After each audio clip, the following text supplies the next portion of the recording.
Hey, it's the last passive AD Fnatic Upset, and you're watching Thorin's YouTube channel. Uzi used to just send it, no matter the cost, when it came to the LPL playoffs. Almost like he just didn't care so much the outcome. I made that one cheesy. It was obviously Kaiser, but care so much the outcome. But it doesn't make you vain if you do care about shipping costs. You know, in the UK, our mail service is called the Royal Mail, and they never give up getting your packages to you. That's the killer instinct I expect from a delivery carrier, AD carry. But wherever you are in the world, you can join the royal club of people enjoying the supercharge of the elite products of Gamersubs. Now, Uzi finished second at Worlds out of nowhere a couple of times, but enough about those silver bolts from the blue. I prefer the bolt upright feeling I get from drinking the blue flavour, blue raz, of Gamersubs. Now, I'll condemn Uzi being second into the Hall of Legends until my final hour, but you don't have to wait that long to enjoy the great products of Gamersubs. And now, with free shipping until Friday the 23rd at 2 p.m. Eastern Daylight Savings Time or 8 p.m. Central European Savings Time. You get the usual 10% off with the code Thorin at gamesubs.gg, and it'll be free shipping until Friday. Now, the obvious story we're going to talk about is Uzi, unsurprisingly, is the second Hall of Legends inductee, basically Riot's Hall of Fame, but also an excuse to make a skin and do a bit of like crowdfunding and give some of the money to themselves and to the player and all that jazz.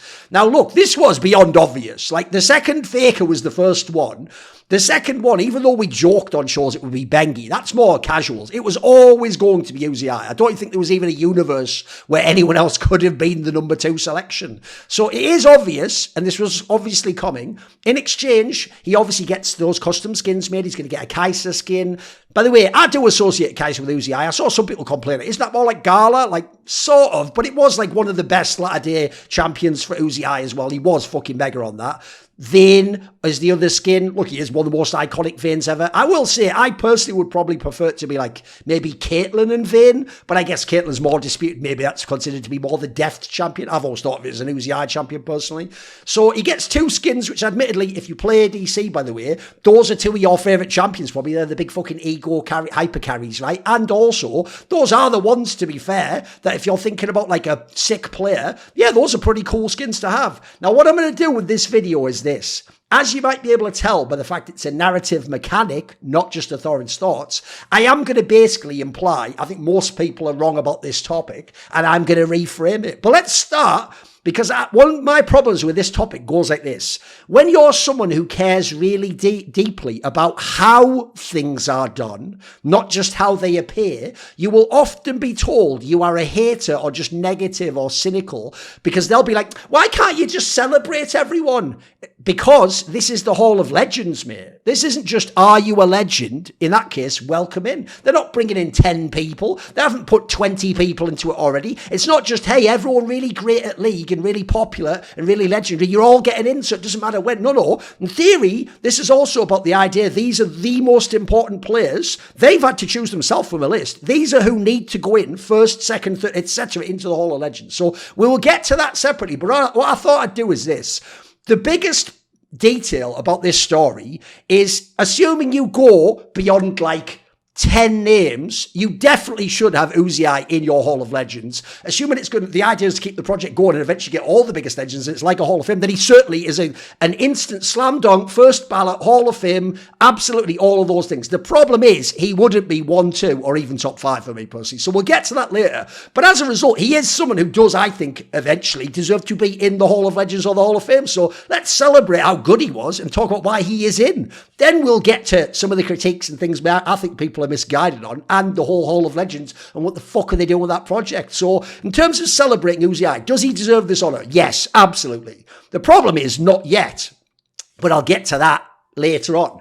If you want to ask who is Uzi to deserve to be in a Hall of Legends, well, first of all, the first word you think of when it comes to Uzi is mechanics.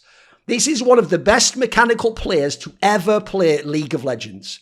And the key thing is, the reason you can tell his mechanics are fucking bonkers is because if you ever saw him play an aggressive trade, play a team fight. It's so obvious he isn't one of those guys that has a massive amount of pre-planning or has to sort of like make a decision like the Recklesses and the Upsets and some of my favourite players. Not Reckless, obviously, more Upset. Some of the Froggins of the world, they're more the guys where they like quickly think, oh, I want to do this right. I'll pull the trigger on that. Uzi pulls the trigger and thinks later. He's more in the doublelift category in that regard. It's why I actually did always see a great similarity between doublelift and Uzi. The joke would be, you ready?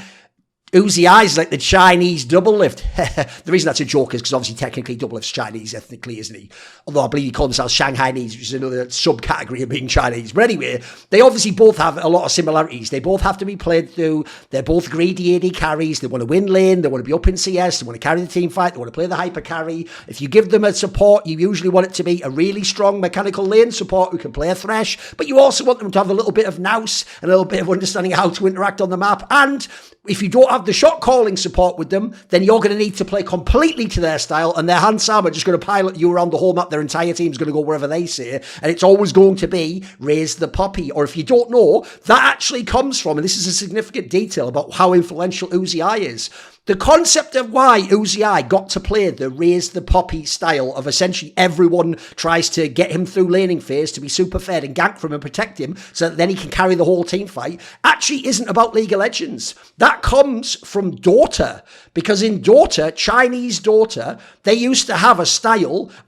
based around the carry in Dota, which is the one position actually. And basically the logic was you want to get the one position as fed as fuck, protect him. It was literally called for protect one, and then when you get to the team fights, he is a monster. By the way, if you don't know, it actually works slightly different in Dota, because in Dota it's about like the levels that your character hero is at, not the items. In League, you want to get them ahead to get them the gold, to get them the items. That's where you get your stats from. You get the stats from the levels in Dota, but you also, as a result, need to be able to farm, and people can't just gank you 24/7. You've got to have good matchups. You've got to be protected. So in Dota, that was the thinking in China in their meta game at the end of Dota 1, in an early Dota 2. If you don't know, it was a very famous player actually from Invictus Gaming in the latter days called Burning, who was the player.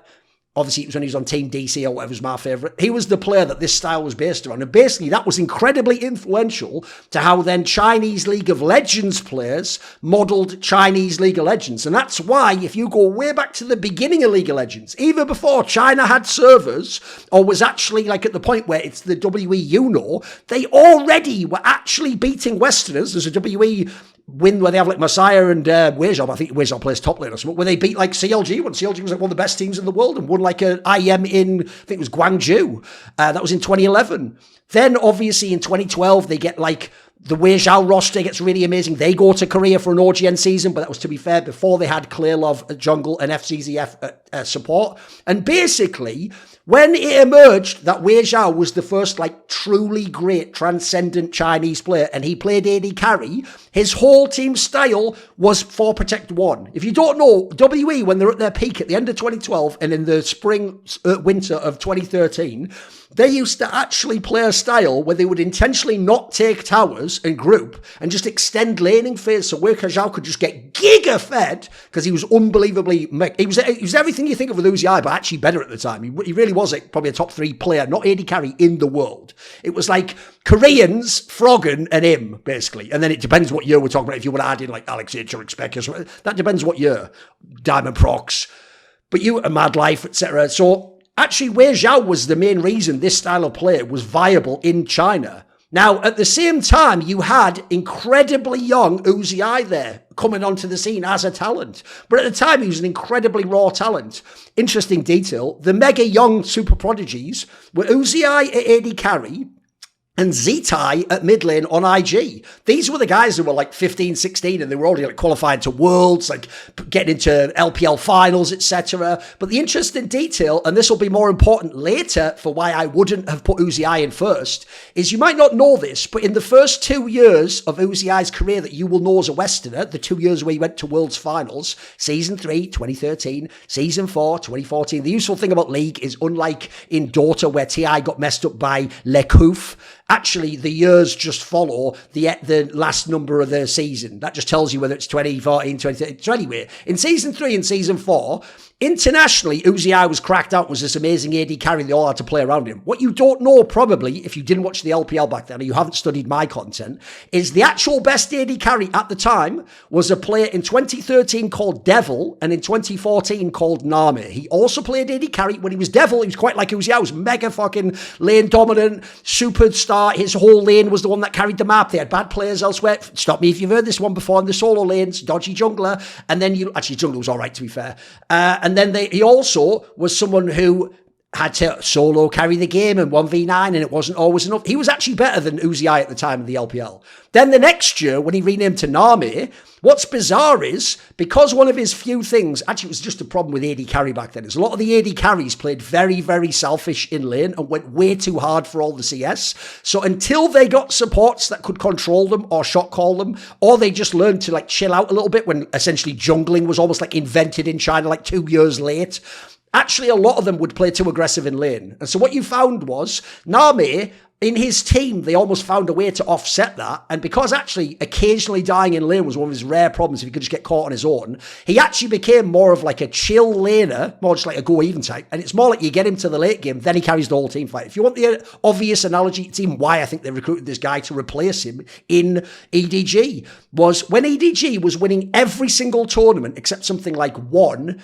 in 2014, including all the LPL splits, most of the important lands. When they were on that run, actually Nami swapped from being what Uzi style of players to more like actually Defts from Samsung Blue, which at the time was considered the number one team in the world. And it was more like you get through lane, he wasn't as bad in lane as Deft, you get through lane, and then once you get to the team fights, you just play these masterful team fights on the edge of the damage area, and you just dance in and out, micro, dodge everything, put out maximum damage, everyone has to peel for you and protect you, and then if you do, you win the game. And so we all know, up until Worlds, that is what was making Samsung Blue the team that almost won every tournament. That was what was making EDG the best team in the LPL and a top 3 or 4 team in the world. At the same time, by the way, Uzi was there with Royal Club in 2013, with Starhorn Royal Club in 2014. We won't get into why, but in 2015, by the way, they technically the org actually changes over with like King or whatever and changes their brand, but we won't go into that whole thing. So the point is, in the first couple of years, he actually wasn't like the super duper player, but I'm making the point about how this style and way of thinking about that role developed. And so if people don't know, I think there's a very fascinating video I'll probably make about this, about the regions of League of Legends. So if you don't know, if you want to see how League developed in different regions and how different great players influenced those, and Uzi AD carry definitely did it in China. It's just people have forgotten the people before him, in the same way as in the modern day of like indie or like alternate rock. If I was to say Nirvana, you'd go, oh, very influential, a touchstone band. But the joke is, in the 90s, someone who was a massive fan of that type of music would go, but don't you see how actually bands like the Pixies came before Nirvana and sort of paved the way for them, like a John the Baptist to Jesus type relationship, or dynamic as it were. So similarly, Uzi now is thought of as the mechanical AD carry, the hard carry AD carry, the 1v9 AD carry, the bot lane or int AD carry, and he's the one you think of when you think of AD carry and carry players, right? That is deserved, it's just he wasn't the progenitor of it all. My point is, it's how the regions saw the game. As a quick aside, the other regions were, Europe played massively around the mid laner and made him the superstar. In Korea, I would actually say top lane is the role that they have given the most attention to, and actually they're a weird inverse of China, where China had a lot of weak side top laners to enable the hard carry ADC. Korea was about carry top laners, and as a result, they had to have the utility / go even, the classic pray bang style of AD carry that wasn't about hard carry through lane and smash the game in that sense. So it is interesting how superstar players, and he's one of them, do influence how you even think about League of Legends, the game. And I would just say, if you look at most eras of Chinese League of Legends, their greatest teams pretty much always used the AD carry as the main star.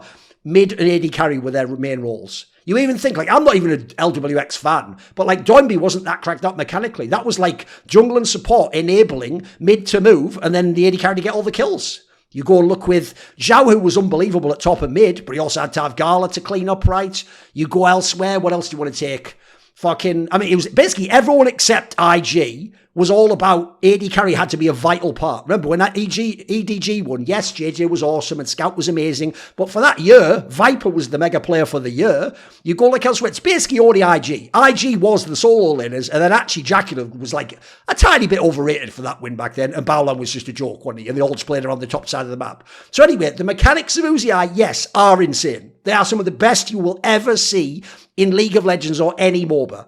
He has fantastically fast hands, precise hands. He can do all the input buffering. He's amazing at outputting damage, animation cancelling, everything that someone who knows about Dota and orb walking and all the mechanics that come with ADC. This is one of those players that, like, you want to take, like, his fucking spacing in a team fight and put it in, like, a museum. Like, we need, like, a Canton in the same way as they have in...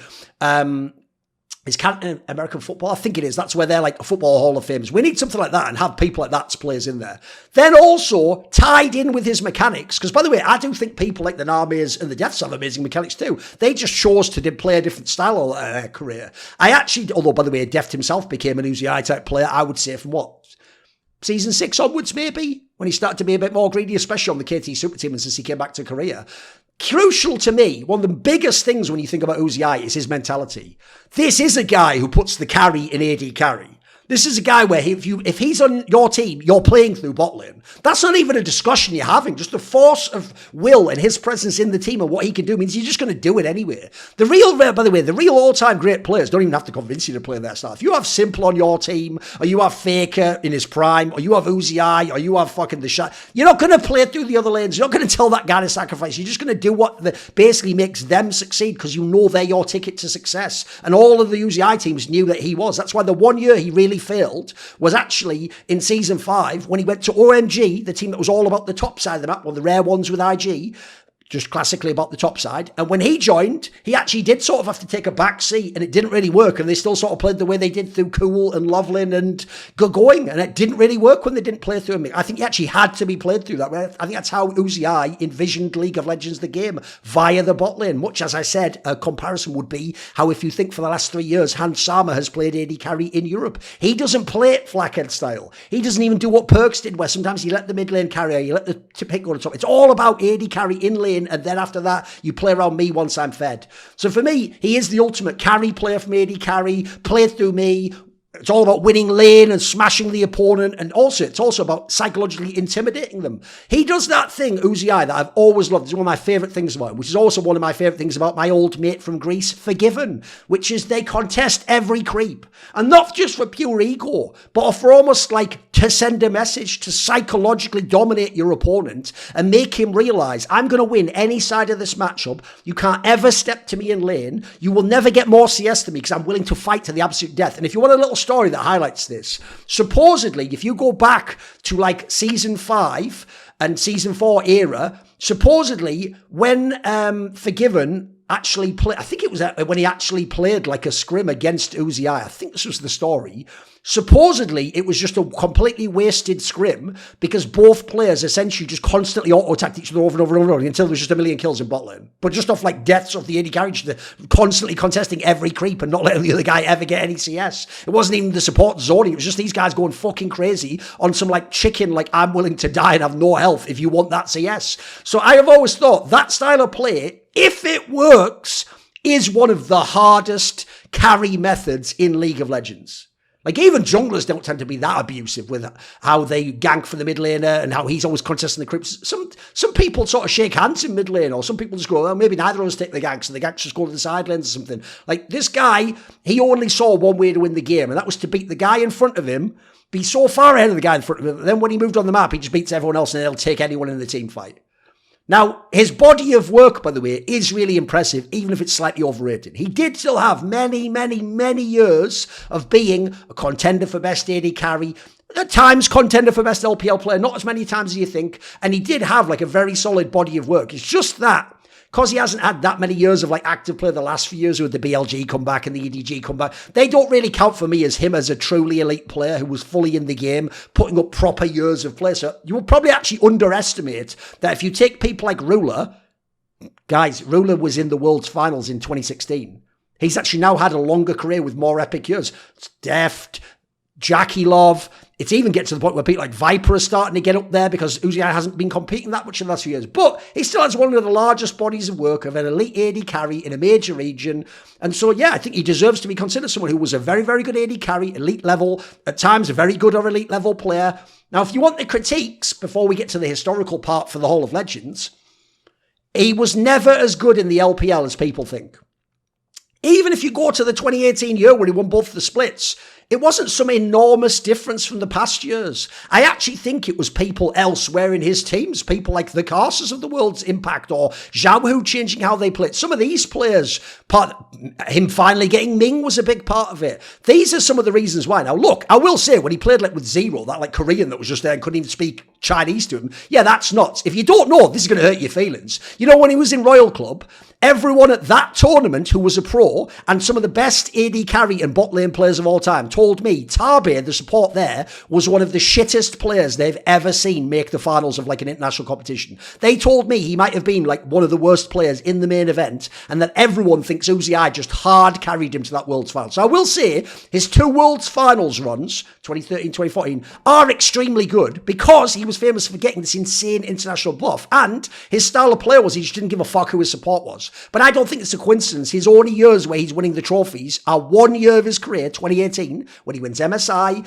and he wins the 2 LPL splits. By the way, it probably did also help having the Khan Longju there to choke in that MSI final. But that's the only year he actually picked up trophies. Now, I'm not a guy where trophies defines everything. I definitely don't think it should actually be what defines if you make a Hall of Legends, in my opinion. But I think it's relevant since everyone else in the fucking world cares about things like, who cares about stuff from the 2010s, Thorin? I don't care about Froggen and when Perks used to be good. But then all your arguments for Uziah from that era. Like, what is this? And why are you talking about things from 2013 if I can't reference someone in 2014? Like, what are we doing at this point in time? This is just bollocks. I know it's when it comes to Uziah and Faker, all of history just applies normally. But when it comes to anyone modern, like anyone old school who I like, all of a sudden, it's outdated. Who cares? That's it. They were playing against fucking plumbers back. It's all that shit again, isn't it?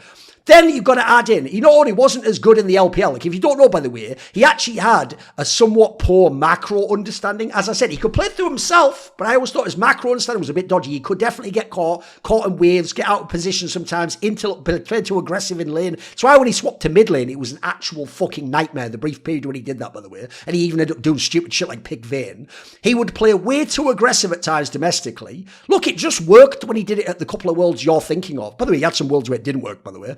And also, I will say, I actually think the biggest missed opportunity, you could say season 8, but I actually think part of that was his fault. I mean, his style forced them to play that approach instead of going to the solo lanes and play a little bit more supportive would probably have been the move to get through that tournament. So you're the favourite to win that one. The one that everyone forgets is season 7. Season 7 Worlds, I think in the group stage, they were the best team in the tournament, and he was really good. And I actually think if Faker didn't do that epic shit, it wasn't even the Faker series, by the way, against Misfits I was more impressed by. It was the Royal Never Give Up series. That one is nuts. The Galio plays he made in that series. Like, that was just, at the time, the GOAT player denying you a final. I think that RNG was the best team in that tournament, and I actually do think they would have won that final and been world champions in Season 7 if they'd have done so. But then again, maybe as a result, they'd have stuck with AMLXG and not got cast. So who knows what it would have done to history. But as well as being too aggressive, not as well good in terms of macro, just level of performance, not as good in the LPL. I'll get to contrasting him soon. He was also, believe it or not, the opposite of what you think. Where because at Worlds, he was playing with like lesser players, or as I said, like scuffed bot lanes, and he was always against the elite Koreans, he was allowed to lose those games. As long as he looked good in the loss, you would go, well, that's not his fault. Here's what you don't know. When he was the favourite in many playoff series in the LPL against the other contenders and against, by the way, players at AD carry and elsewhere on teams, you wouldn't give that much respect historically if I now showed you the names. He would routinely lose, and he was sometimes the reason why. This is a guy who very rarely in the series was going to give you 3 or 4 really elite level games without mistakes. I actually will even say there was times he was a bit of a playoff choker in the LPL.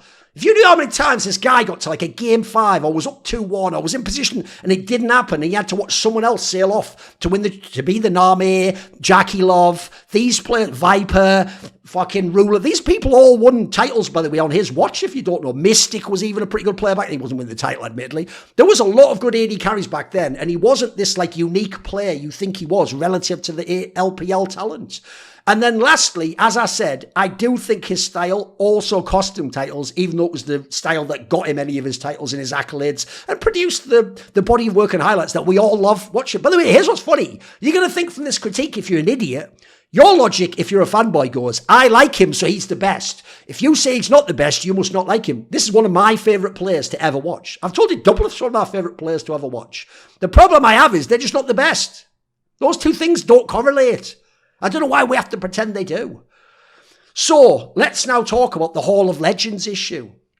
So, first of all, one of the issues for me is the timing of Uzi being inducted into this Hall of Legends, right? One of the problems you have is establishing the Hall of Legends in 2024, because we've already at that point in time, League of Legends came out in like beta or whatever, in like 2009. I would say in esports, it started to really start going like 2011. And 2012 is the first real year I consider like truly global esports, because you had Korea involved. You'd started to get China online. There was more servers elsewhere. You had not just the odd IEMs that were smaller. You had like Riot start to put more money. And then in season 3, they do LCS. It obviously goes to an even bigger level. For me, you think about like 12 or 13 years in making a Hall of Legends, you're already going to have massive problems with people arguing about who should go in.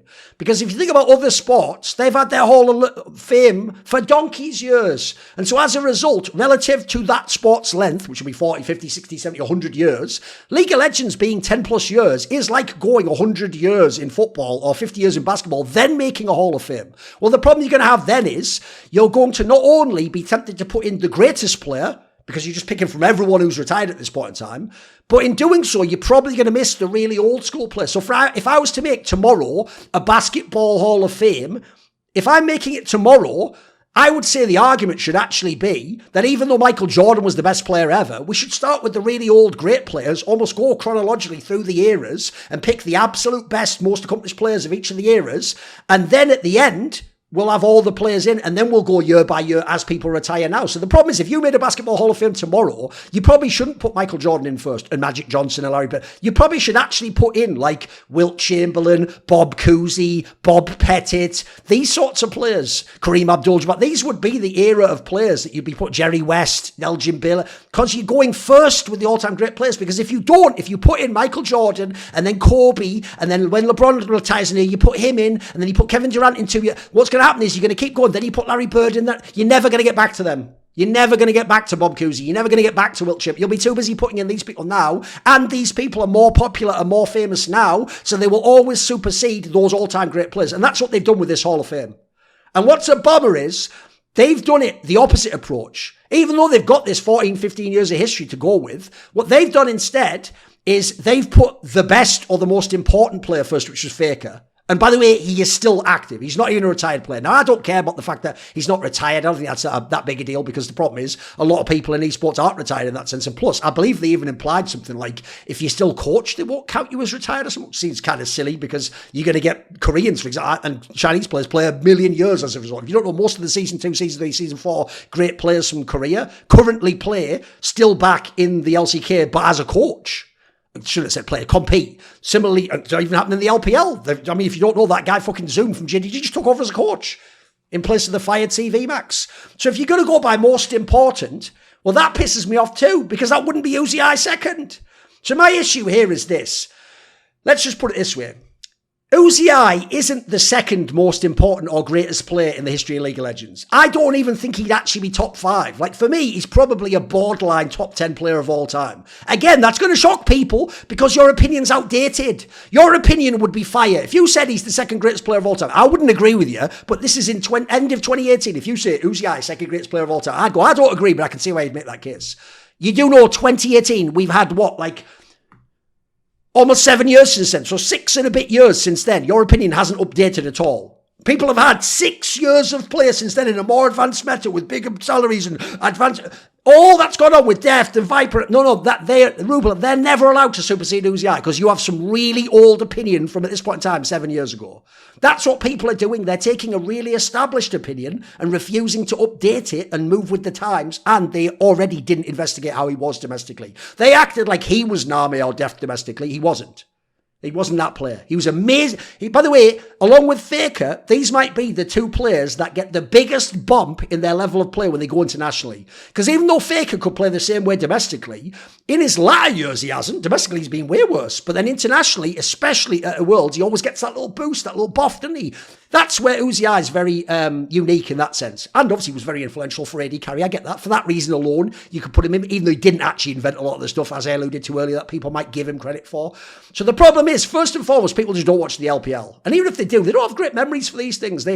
A lot of people you might consider really legendary figures, I won't say who, have even told me before, I see why you'd invite me to make that content, but I can't actually really remember a lot of the stuff from the 2010s, for example. I'd have to go back and rewatch it. Whereas I have a memory where I remember these things, and I was writing the narratives at the time. So first of all, the international buff is relative to his play in the LPL, which wasn't God tier every single fucking split. Also, as I said, he was allowed to lose internationally because his teams were scuffed, or they were never in the number one teams coming in, except 2018, by the way, and maybe 2017. I'm not sure about that one.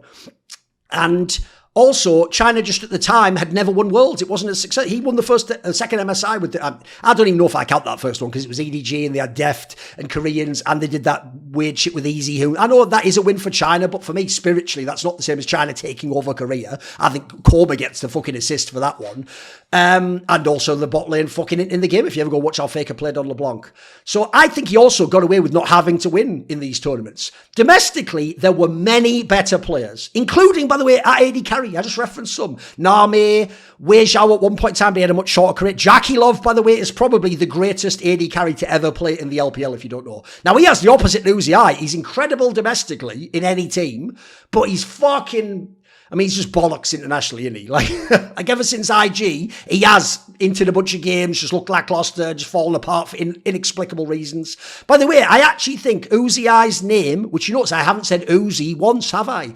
The name pronunciation thing is almost a perfect filter for this topic because it actually shows how many Westerners have talked about this guy a million times and they're only thinking of Worlds and MSI. They didn't watch the LPL, where, if you don't know, there were certain years where you couldn't always get English commentary, or to watch it live, you had to watch with Chinese commentary, or if you ever watched, they used to have the equivalent of ProView, just different streams for each POV. They used to just host those on like Weibo or something back in the day, or QQ or whatever it was. If you ever watched those and you heard the Chinese commentators, spoiler, I do my research, they pronounce his name like Uzi or Uzi. That's how they've always said his name. And what happened was, early on, I think it was at Season 4 Worlds, Corby, the commentator, just said to him, like, do you mind, what do you want to be called, like Uzi or Uzi? And Uzi, being polite, was just sort of like, yeah, you can call me either, but you can call me Uzi if you want. I think he even thought in English I'm supposed to say Uzi. But actually in China, they say Uzi. So I think that's a perfect filter because a lot of people essentially don't even know his real name because guess what? You didn't watch his real career. And before anyone goes, yeah, but Thorin, international player, especially Worlds, is the most important. I've said this a million times. Most important doesn't mean only important. And when you consider how small the sample size of how many games people play at Worlds is, if we only judge their careers off that, it's going to fuck the whole Hall of Fame and great players up. Because the joke is Peanut wouldn't even be that great a player if we go off Worlds. But if you go off his whole career, domestic players probably 80 or 90% of your career, he's one of the best players ever, including a contender for best jungler to ever play the game, even though he's never won Worlds. He hasn't even made it, or I guess he was in that one final, wasn't he? Because he was in the final where Faker carried him there. So I actually think it's fucking nuts that people just ignore this aspect. Like, to me, this guy, if you watched him play, you would know he isn't this guy that's like front and center of the players you must mention for the LPL. And then I'll just put this out there. The notion, and this is a really outdated take, the notion that he is the clear consensus, hands down, number 2 player of all time is a really old narrative. That is a narrative from 2014 to 2018, and it is 2025, my dude. That is a really dated narrative that has not aged well at all, by the way. Like, people like Rookie clear this guy in every respect. Every respect. And it's ridiculous. They are the people who were giga studs in every season for years and years and years and years in a way he wasn't, and Clutch in a way he wasn't, etc. By the way, imagine, like I said earlier, I hinted at it, imagine doing that kind of a take for other roles, where you just take narratives from 2014 to 2018 and refuse to update them and ignore everyone who was great from 2019 onwards and act like all those old ones. So by that logic, by the way, like Diamond Procs, top 5 jungler of all time. Easy. Probably top 3. People like Smeb, Flame, they're still number 1. They can never be superseded because, what? Why are you changing the narrative? Why are you hating, bro? Why are you hating? Why can't you just celebrate them? Why does it matter what order they go in? Say the most disingenuous fox of all time who'll melt down if you rate someone third who they think second. Or if you just say, I think the player you like isn't the absolute best. They'll be, why you hate him? Why do you hate him? What's he ever done to you? Has he just fucked your whole grandma and your mum and your dad and your girlfriend? Is that why you hate him? By the way, how did that age with that reckless thing? You just hate him for no reason. Oh, here's the reasons why I don't like him. Here's what he's actually done and I've shown you guys. What the hell now? You're bullying him. That's who fans are, by the way. So put them to one side. He's not even close to the second best player of all time, in my opinion. Like, I'll run through the categories, a bit like I did when Faker won those Fugazi esports awards. He's not the best LPL player. If you ask me who's the best LPL player ever, I'm going to give you names like Zhao Hu, even did it from 2 roles, by the way, Jackie Love, Clay Love, Mako. By the way, quick aside, where are all Uzi's MVPs, guys? He's been in the LPL a million years. Where are all his MVPs? Why do people like Rookie have all the MVPs? What's that all about, eh? Weird how that works, isn't it? He's even the most popular fucking player as well. He still didn't win it, because guess what? He wasn't the MVP, guys. There's even times in his teams where Zhao Hu was the MVP. That's just real. So I would say Jack Love, Clay Love, just for the accomplishments, I would immediately take him out the list, but I can see why Sport actually did put him in there. Mako, these are players with unbelievable bodies of work in the LPL. Split after split after split, year after year after year of being elite. By the way, 1 million All-Pros, MVP nods, best in their role. He's not the best Chinese player in League of Legends history. That would be probably Knight or Zhao Wu or Jackie Love. You get the point. He's not the best AD carry in League of Legends history. My first one would be Deft. Then I would probably go Ruler. I actually think the body of work of Viper isn't too... Remember, he's got a fucking Worlds and LPL and LCK. He's not that far, by the way, himself, and just won first stand from getting this conversation too, potentially over Uzi. I'll give Uzi over Nami, Wei Zhao, because he played way more years and he had the international success, but I have to go and put those names first for AD carry. And then in general, if I'm just doing names that come before Uzi and like a after Faker, who are the GOATs and should go the whole legends, right? It goes in this order. In terms of play, it'd be Rookie. In terms of play and accomplishments, it'd be Deft. In terms of like legacy and influence and accomplishments and play, but with a shorter time span, Matter. You could put in the aforementioned Mako. These are fucking cracked out players in the history of the game. If the argument, by the way, goes, because I've seen this already and it tilted me already, where people go, yeah, but people like, I mean, actually, Def did just technically retire. Yeah, but some of those players aren't retired. Yes, because Faker's retired, isn't he, you fucking dickhead? No, he isn't, is he? He is still today an active player. Your argument is fucking stupid and sounds like sophistry to convince other people of something you don't even believe is true. So obviously the main reason he is in isn't just influence, but it's popularity, isn't it? That's the main reason he is getting in. I want to explain a brief principle here I've explained many times in other games, and you'll get it immediately, which is his name is bigger than his actual game was relative to the best players to ever play League of Legends. So he has a bigger name, I'm sorry, than Deft, than Ruler, partly because he's Chinese, by the way, let's just be real. If Uzi clicked every single button and mouse the exact same way, but he was Korean, with the same accomplishments. Now, look, if he was Korean, to be fair, he'd be an all-Korean team, maybe he'd have won more. I don't think, actually, he'd even be held in the same regard he is. I think it's because early on, people thought China was a meme, and they used to make fun of it and didn't think I actually do think they don't know how to play jungle and support the first couple of years. It took them a long time to get carry top laners. Mid lane was a bit dodgy. It was mainly an AD carry region, and it was giant names like Wei Zhao, like Nami, like Uzi, who were the big names. That's why people like Deft and Viper and all the rest went there and made their big names in the Ruler. That's just how you played the game over there. But the problem I have is, Deft and Ruler are better AD carries historically and at their peaks than Uzi. They just don't have as big names and as big profile and the same charisma on camera, I would even say. They're a bit shy, those guys, aren't they? Then I'll give you the example from other games. If you want to go to StarCraft Brood War and Counter-Strike, two of my favourite all-time great esports games, there's a very similar phenomenon, which is that when you make a Hall of Fame and you go, which Counter-Strike 1.6 players am I putting in? They will always say Heaton's name before they say Potty's. Even though all the people I know who were the elite players of that era will tell you Potty was the better player than Heaton. I think so too. It's just Heaton had a more like bombastic, popular playing style and had a much bigger name and profile. And by the way, like Uzi, I would definitely still get in like a top 10, top 15 players, but you wouldn't be your first name in there. But popularity means he has to be. In StarCraft, the equivalent was Boxer. A lot of you don't know this. He wasn't even close to having the most championships. He only had like a couple of years he was really good. After that, he was like Faker now. He was like a legendary player hanging on trying to like win the odd one as a fluke at the end. And he didn't get it done. That's why he didn't get the golden mouse. Boxer's name is way bigger than Nada's, But Nardo was a better player head-to-head historically and could be the greatest player to ever play StarCraft. But he'll never get in first. It'll always be Boxer, Flat. It would even probably be a J-Dong, by the way, before someone like Nardo. He just didn't have the same name. Neither did Potty in Counter-Strike. Now, in terms of influence, yes, that is a legit angle. If we're going off influence, that could be a great reason to put him in. But influence, in my opinion, can't make up for not actually being a better player. It can't just be influence alone, can it? Because then otherwise we'd have a lot... By that logic, unironically, the Baus FFS should go into a Hall of Legends before, like, some boring... Odoamne, just a boring weak side top laner. But would that make any sense? No. He'd have to at least surely have, like, 95% of the playing career of Odoamne and then be influential, right? By that logic.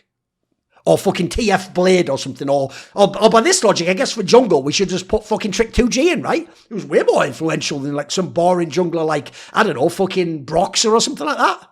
Like Smithy. So, the key thing here is people will conflate liking a player or them being very good with them deserving to not only go in a Hall of Fame, but go first. Essentially what they mean is, I like him more, so yeah, put him in, he has to go in. That's always been a problem, in my opinion. And people will use that logic, by the way, for double lift, for caps. Now, my problem there again is this just about popularity and influence and making money? Because if it is, forget the order of the greatest players of all time. That's not what we're doing. What we're doing is putting the most popular, greatest and influential players in all regions, and then we're raising a load of money. We're taking a cut, you're taking a cut, and it's a cool item. If it's just a silly thing like that for aesthetic reasons and just for funsies, well then you know what? Yeah, forget ruler. No, what we'll do is Faker, Uzi, double lift, Bjergsen, caps, maybe perks, Maple. Yeah, these are the players that have to go. SOFM, these players will have to go in first. Carson, all these players will go in before Score and Chovy and fucking Nami and Wei Zhao and all those players. No. We have to put all those players in. But do you see how ridiculous that would be? Like putting Bjergsen and Doublelift or Caps in before putting Deft in. So, already to me, it can't just be about influence. And by the way, I'll just put this out there. Doublelift should only be in a Hall of Fame in the same way as Yao Ming gets to be in the NBA Hall of Fame. If you actually look at his numbers and his play, he isn't like a top 50 player of all time, top 100 player of all time. But the thing is, he was Chinese, and that was incredibly unusual. You could actually be a great player or an all-NBA player as a Chinese player. So that, like, peculiarity gets him in the Hall of Fame. Based on that logic, Doublelift can be in the Hall of Fame. He was a truly great player relative to the level of NA, and he was close to the level of the absolute best players overall. And so even though he didn't accomplish anywhere close to the same amount, you say, yeah, but you were sort of big fish in a small pond, you can be in. By the way, by that logic, yes, of course Cap should be in, but he shouldn't be in soon unless this is all we're doing as a popularity contest. And you have to acknowledge his competition level was way, way lower than all the Koreans and Chinese players I'm talking about. And by the way, if anyone tells me Bjergsen needs to go in, not only go in, but go in early, then understand, if they say he should go in before Maple, they're full of shit and they have no principles. Because Maple's incredibly dominant in his region, comparable level of players, by the way, way better practice, and his international results shit on Bjergsen's. And he has way more longevity to his career. But would the same person saying put Bjergsen in the Hall of Legends also agree put Maple in and put all of them before Deft and Chovy? No, they wouldn't, would they? They wouldn't, would they? Let's just be honest and put all our cards on the table. Now, when people say, but why does it matter, Thorin? That is a disingenuous, bad faith topic. Because put it this way, if this Hall of Legends went the way Thorin wanted and began with like Mad Life, Wei Zhao, Mata, went down the line, and then we got to Faker, you'd have all had a meltdown and lost your mind and talked about how much we all hate Faker. If it hadn't have been Faker first, who isn't even retired, you'd have lost your fucking mind. So obviously it does matter to you. So fuck off asking bad faith questions of why it matters to me, someone who dedicated their entire adult life to caring about things like the historical context and accuracy of exactly these topics, you fucking dunce. Now also, another problem is the pacing of this Hall of Legends. At the moment, they're putting one player in per year. Now, my joke on Twitter is, at least that means it won't be as irritating. Because much like the Player of the Year thing on the Esports Awards, even if they give it to Faker every year, it's only once per year, and it's going to take 5 in 5 years. Now, I will say that sucks for the Hall of Legends. Because it means even if League lasts 8 more years, we'll only get 8 more names, and they're going to be like this. It'll be Caps, and it'll be bloody Bjergsen and Doublelift. And the joke is, in 10 years from now, 8 years, I guess at this point, in 8 years from now, I'll be doing my video going, when is Ruler, when a Knight, when a Chov, when are they going to get into this? When's Mata going to get, by the way, people like Mad Life, I guarantee are going to be the Bob Cousies. They're never going to get in. They're going to be forgotten forever, and they'll never get to the front of the line, even though it's all of fucking legends. What makes you a legend? Only being popular. No, surely doing legendary things in the game, being an all-time great. So I also think the pacing, on the one hand, stops me being as annoyed, because I'm rarely going to have to hear about it, but I also think it's fucking whack. If I were them, I would have done the same project and just done 5 names per year. That would actually be an excellent way to do it. That way, year 1 could have been Faker, Uzi I, I'm just making a mix here, Mad Life Matter, and Diamond Procs. Then this year could be like Double F Bjergsen, Expect A, Deft, and fucking Clay Love or something like that. You know, if you did that, by 5 years in, we don't even need to have these discussions. It would just be me referencing, but remember, they did put Uzi in before Rule or whatever. But they'd both be in. It would take care of the problem, wouldn't it? Lastly, I will just say, I do think an almost universally positive part, even though they are charging a lot, is the part a lot of people criticise, which is that it's a crowdfunding exercise. No, this is an excellent way for Riot to earn some money, to give some money. I think the money goes to the player as well. The idea that legendary players late in their careers or after their careers get hopefully, potentially hundreds of thousands of dollars, I think it's an awesome thing. I've actually wanted that for every sport and every major esport. I hate the idea that the greatest players in 1.6 killed themselves practicing and went all around the world to make $20,000 or $30,000 on a good year, but you would make $20,000 or $30,000 now in like an academy team and never make a major in CS2. So I hate the idea that we have all this money now, but we've never found a way to compensate the old greats. I'd love it if we had like a little fund where, I don't know, 5% of the major stickers went to like the greatest players of all time, etc., or something like this where there's a way to give them back. So I think giving back in this sense is really cool. And despite all the framing discussion, I do think it's excellent to celebrate the great players. It was even fun for this video to think of the profile of Uzi I and what he did and didn't do and how he operated in his career. I would just say go and explore his career in the LPL if you don't know what I'm talking about or this is some sort of a shock to you. Oh, yeah? You and whose army? Well, how about the Scrilluminati for one? They're the people who support my content. This video was kindly supported by The Concept, Matt, Pugnatio, Rajcula, Thooorin, Jensen Goh, Tosh, Jasun, Banediesel, Animosity, and you know it, everyone does. A special thanks goes out to my main man, Jerky's Minion, for the long-term support. Do you want to ask a question for my AMA videos? Would you like teasers? Find out what upcoming guests I've got? You want to suggest a topic or a guest? Maybe you want to be part of one of those 1 hour lengthy online discussions I do where the topics are set by you. Well, if any of these perks or more tickle your fancy, I think you know what to do by now. Put your money where your mouth is and join the Scrilluminati, where Patreon link in the description below.